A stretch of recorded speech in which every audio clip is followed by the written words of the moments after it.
Dear friends, in today's class, we are going to discuss the array of structures. Just I am rewinding something in the last class. In structure, as you can store record type of data, if there is more than one record of data to be stored, then we have to take the help of array of structure. Just to remind, array having the ability to store more than one value in consecutive memory. Instead of taking number of variable, if you take one array variable, within that one array variable, depending upon the subscript value, you can store more elements. Hence, there is no requirement of taking individual number of variable. Similarly, in a structure, one variable having the ability to store one record type of data. If you want to store more than one record, instead of taking number of structure variable, you have to take the help of your array. And when the structure variable is declared with the array notation, that is known as your array of structure. Again, I am repeating, instead of taking number of structure variable, if you declare the structure variable is array, which can store more than one record depending upon the subscript value, that is known as your array of structure. Hence, definition representing is an array of structure in C can be defined as the collection of a multiple structure. Means we can take as multiple structure records can be stored within the array of structures. The array of structure in C are used to store information about multiple entities of a different data type. Entity means suppose the student is an entity, about many student information can be stored in a structure.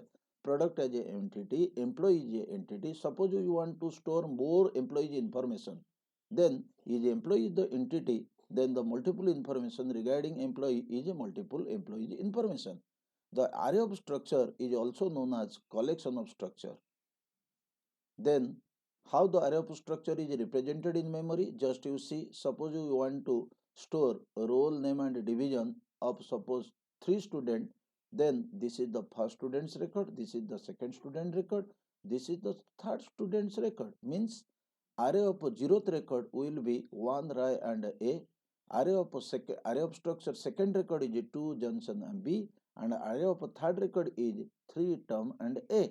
Means number of records can be stored in an array of structure. That is another way of representing array of structure. Suppose a structure is declared as the employee and its elements include ID, name and salary, then how it will be stored?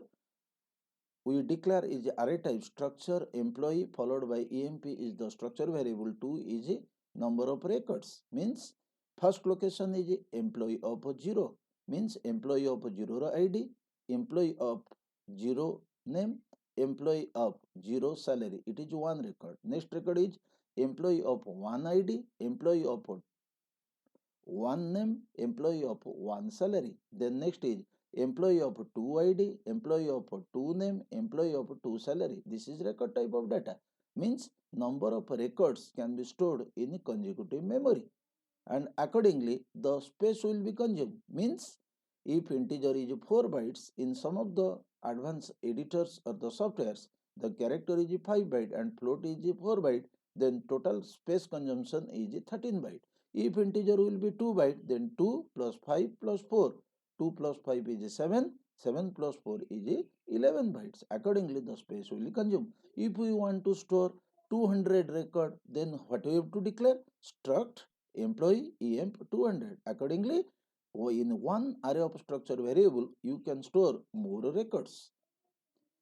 So now, if you want to represent with the help of an example, here we have represented, we want to take the array of structures to store 5 students information and print it or display it. How you have to declare? Struct name is student, roll number, name is its element, and now we declare array of structure.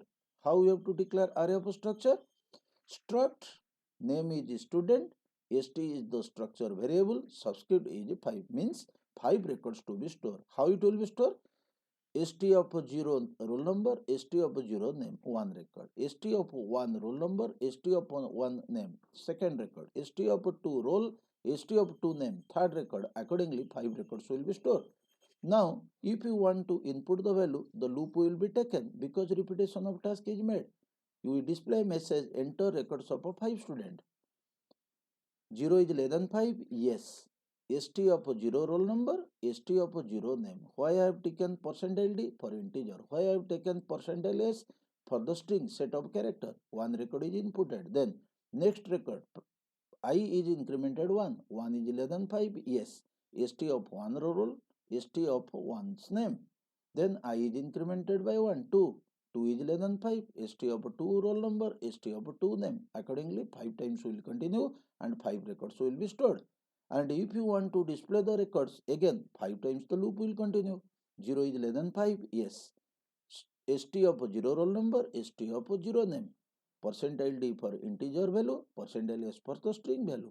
I is incremented by 1. 1 is less than 5. Yes. ST of 1 roll, ST of 1 name. I is incremented by 2. 2 is less than 5. Yes. ST of 2 of roll number, ST of 2 of name. Like this, 5 times the loop will continue and 5 records will be displayed. Here, just like it will ask you to input the value and you will be getting the result. Enter roll number, enter name. Enter roll number, enter name. 5 times will input, and after inputting the value, the result will be displayed like this. Roll number, name means 5 records will be displayed. Then if you want to run this program in the online compiler, either you copy the program or you can write the program. I have already written the program, hence there is no wasting the time. We can directly move to the online compiler and try to run the program using array of structure. Just I am running the program. Suppose it asks roll number, suppose 1, name is Ram, 2, name is Hari, 3, name is Rohit, 4, name is Dinesh, 5, name is Hello. Then see what the 5 records I enter, that is displayed. In this way, you can store number of records in array of structure. I have stored 5. You might be stored 500 or nth number of record. I think the array of structure is understandable by you. And in the previous classes, we discussed the structure, how the structure elements store. In today's class, we discuss how the array of structure is essential to you. And in the next class, we have to finish the structure chapter by nested structure and giving some other example. And after next class, we have to discuss some of the problem left behind in looping and array by giving one of the problem solution class. Then we have to move to the next chapter, and that will be given to you in the next session. I think today's session is essential and understandable and beneficial to you. Having any comment, please make the comment. Those have not subscribed the channel, kind make the subscription, and please like the video if it is helpful to you, and make the comment without any hesitation so that we take it as a compliment and provide the best and best resources to you which is possible inside us. Thank you. See you in the next class.